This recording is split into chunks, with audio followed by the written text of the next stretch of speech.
আসসালামু আলাইকুম, সবাইকে ওয়েলকাম করছি। প্রিয় দর্শক, আমি এখন দাঁড়িয়ে রয়েছি ডক্টর রাধা বিনোদ পালের বাস্তব ভিটায়। কুষ্টিয়া মিরপুর উপজেলার সদরপুর ইউনিয়নের এই কাকিলা দহে রয়েছে ডক্টর রাধা বিনোদ পালের সেই বাস্তব ভিটা। যদিও এখানে তেমন কোনো নিদর্শন নেই, তারপরও আমি যেই মাটির উপরে এখন দাঁড়িয়ে রয়েছি, ঠিক এই জায়গাটিতে একটি সময় হেঁটেছিল ডক্টর রাধা বিনোদ পাল।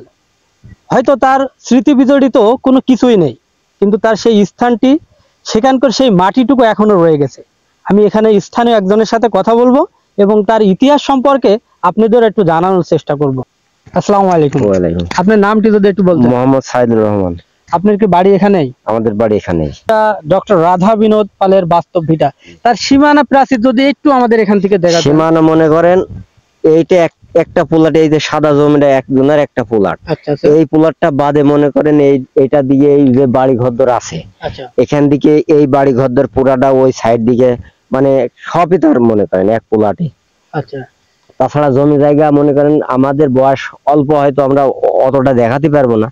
যার নাম শুনছি অনেক জমি জায়গা তার আছে এলোমেলো, বুঝছেন। আচ্ছা, মানে আপনি কি কখনো আপনার ছোট বয়সে আপনি এখানে কোনো নিদর্শন বা তার স্মৃতি বিজড়িত কোনো কিছু দেখছেন কি? স্মৃতি বলতে কি এখানে কোনো এই যে শান বান্ধা ছিল, সানমান ছিল, ভাঙাচোরা এগুলা দেখেছি। এই জায়গায় একটা টিউবওয়েল পোতা ছিল, ওই টিউবওয়েলের পাইপটা এতটুকু ছিল, ওইটাই দেখেছি, বুঝছেন। আজ জীবনে আমাদের কিছু আর দেখিনি।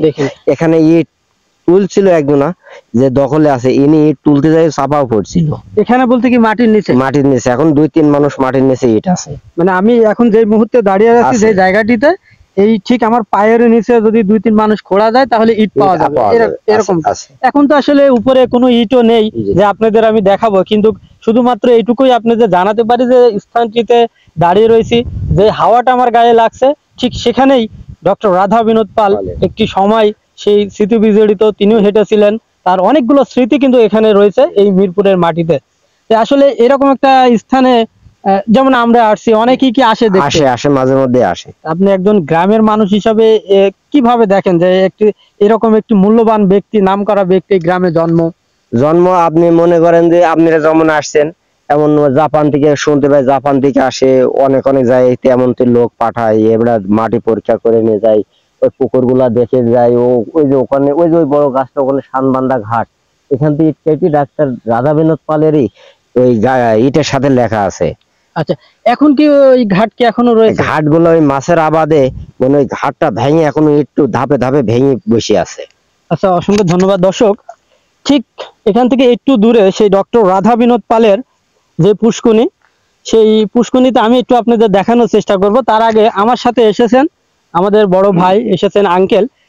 তাদের একটু অনুভূতি আমি একটু জানবো, আপনাদেরও জানাবো তারা এরকম একটি স্থানে এসে তাদের কেমন লাগছে। আসসালামু আলাইকুম। ওয়ালাইকুম আসসালাম। কেমন লাগছে এরকম একটি জায়গায় এসে? সুন্দর লাগছে যে এমন একটা জায়গায় আমরা এই মুহূর্তে আসতে পেরেছি, মানে আসার কারণে খুবই ভালো লাগছে। প্লাস এমন একটা লোকের নাম শুনছি, ইতিহাসের পাতায় নাম আছে তার, অনেক জায়গায় তার নাম আছে, কিন্তু সেই জায়গায় যে তার বাস্তব ভিটায় আসছি, মনের কাছে এটাই খুব ভালো লাগছে।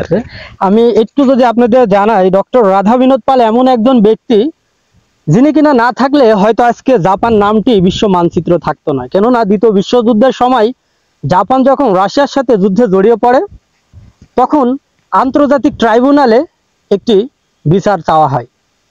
সেই আন্তর্জাতিক ট্রাইব্যুনালে বিচারের প্রধান যিনি দায়িত্ব ছিলেন, তিনি হলেন এই কুষ্টিয়ার কৃতি সন্তান ডক্টর রাধা বিনোদ পাল।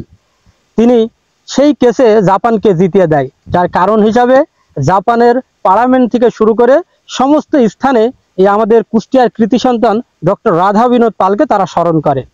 আমার সাথে আসেন আরেকটি আঙ্কেল, আমি তার কাছে জানবো যে তার অনুভূতিটিকে একটু যদি জানাতেন।